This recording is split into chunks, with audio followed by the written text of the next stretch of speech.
2026 recruiting rolls on for the Texas Longhorns, Cody, and the Big 12 funny money is certainly flowing, but all is fair in love and recruiting. Jamarion Carlton, the defensive end out of Temple, going to Baylor. And apparently he's going to be getting more money than Felix Ojo is going to be getting as far as his guaranteed portion of rev share. Isn't it weird? I mean, the Big 12. I think the Big 12 commitments and NIL conversation has led more conversations this week than the Big 12 media days in itself. There's been some quotes that have come from coaches for sure the last couple of days. Mike Gundy from Oklahoma State. Dave Aranda had some petty words to say before he made a big commitment today. And Dion, of course, always has something to say.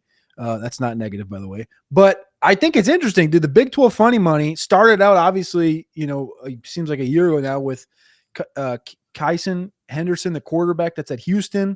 Houston adds Keyshawn. Yeah. Sorry. Paris Melvin, the DB, the 4-star DB goes to Houston today. Then you got Felix Ojo to Tech. And now you got Jamarion Carlton to Baylor. These guys are they got tons of money to spend all of a sudden. Yeah, well, and look, I wrote about it with Felix Ojo today, and it's so crazy that, the $5.1 million deal that was sort of, put out into the media by his agent, who is Derek Shelby, the guy who also apparently represents the, Tech's $1 million softball pitcher. I can't remember her name off the top of my head, but wait, clearly, is that the former football player Derek Shelby? I don't know. Probably. I've never seen him.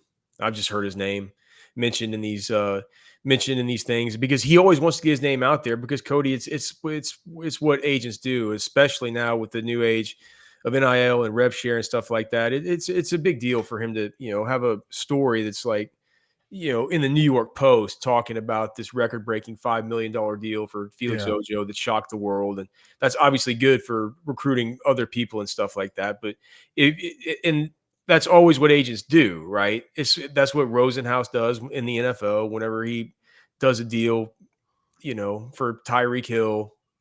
And he says it's a 3-year, $75 million deal. But it turns out that third year there's, no dead money associated, and the cap hit escalates to 20 million, and the team will have the option then. And so really what you're looking at is a 2-year, $40 million deal, really. Mm-hmm.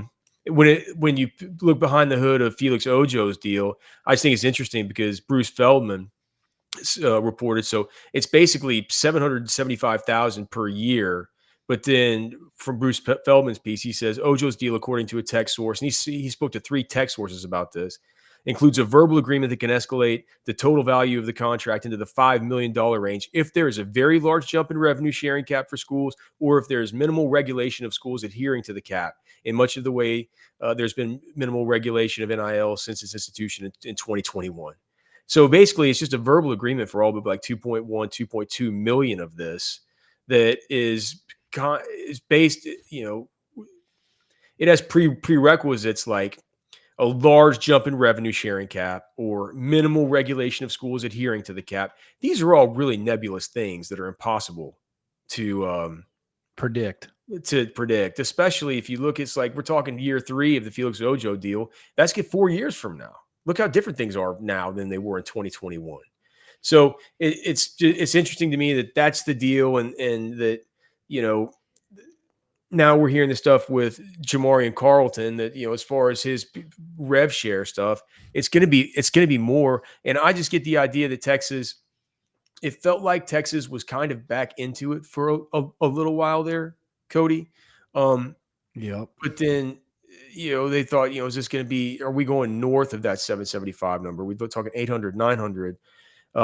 If we are we really going to be doing that for a dude who is not necessarily a lock to come in and have a Colin Simmons-like impact? I don't think Texas is paying up for these guys. And when they are, they're paying up for the Richard Wesleys of the world, who they really, really see clearly as being, entry level, like that you come in and you start, and that's very clear. And your vision is going to be very clear whenever you go to Man Eye Institute. 1-844-WOW-2020. The Man Eye Institute is the presenting sponsor here of our show on Orange Bloods Live. We would not be doing it without their support. They present the show. They're our presenting sponsor here. So make sure and give them a call. 844-WOW-2020. Next level LASIK. You don't want your grandfather's LASIK.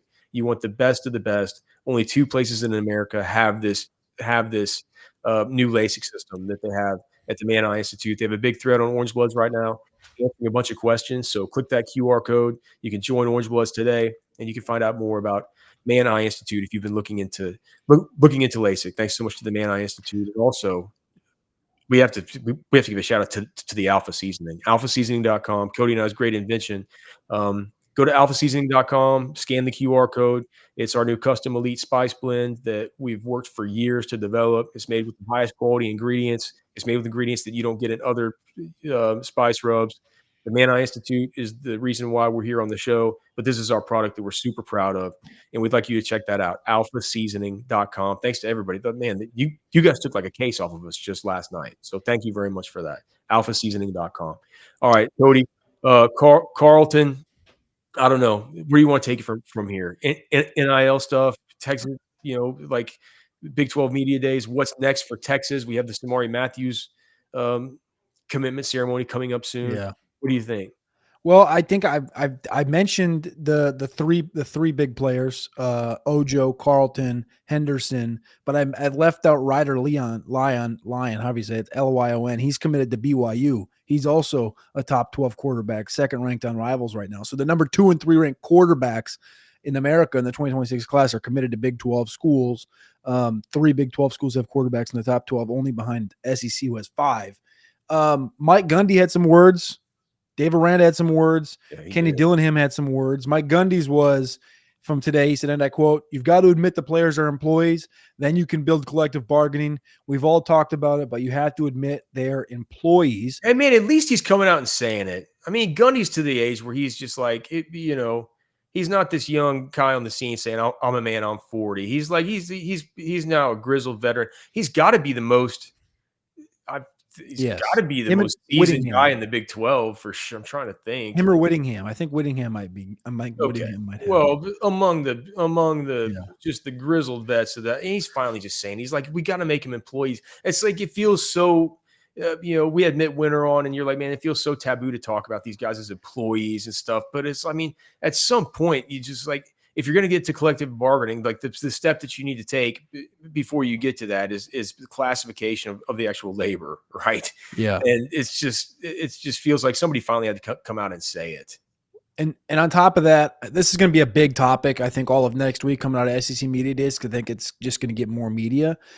Kenny Dillingham yesterday said about the NIL situation, Deloitte, everything, rev share. He said, "We don't know the rules," and I quote. He also said the settlement passed, but who knows what Deloitte is going to clear. What Deloitte is going to clear until there is clarity, you're living in limbo. The other quote that I saw was from Dave Aranda. This came yesterday, the day before he paid Jamarion Carlton an undisclosed high amount of money. He said, when you front load, that gives you the ability to have more money in rev share this year to make big time payments and close out on players. And I quote, "That's what I'm seeing right now. And there's a fair amount in our league that did it. There are a couple of schools here today." The next day he goes out. What do you think he means by when you front load? Front load contracts. Just exactly what is like kind of the wording on that Ojo one being like, hey, $5 million's coming to you. And then you're going to get, what's the number? Is there a number in year one that I saw? Was it 1.6? No, it goes 1.2, 1.6, 2.1 is what the, so that's not really front loaded, but I think the verbiage is front loaded. And then the Carlton numbers that we've, that have been leaked around, that sounds front loaded. So it's like, Carlton, we've heard close to $1 million, like not over $1 million, but up in that area. I think that's front loading. I guess there's multiple ways to understand it, but I think it's the verbiage of it, as well as the idea that you're still kind of really early in how your money's dispersed across the whole roster in the rev share department. Yeah. It's a wild world, man.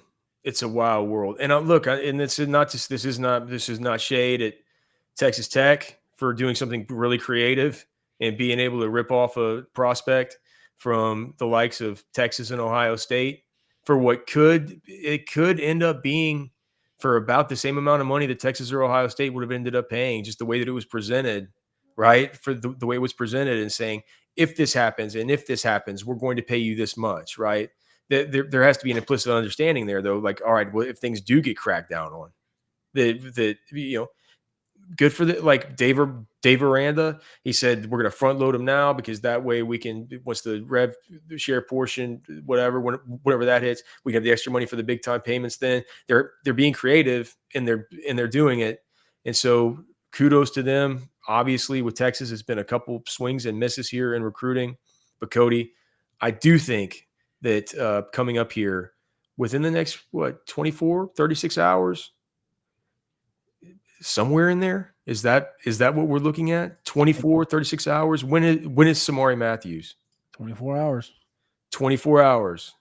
I think at that point in time is when we're going to be looking and saying, all right, Texas is starting to make waves again.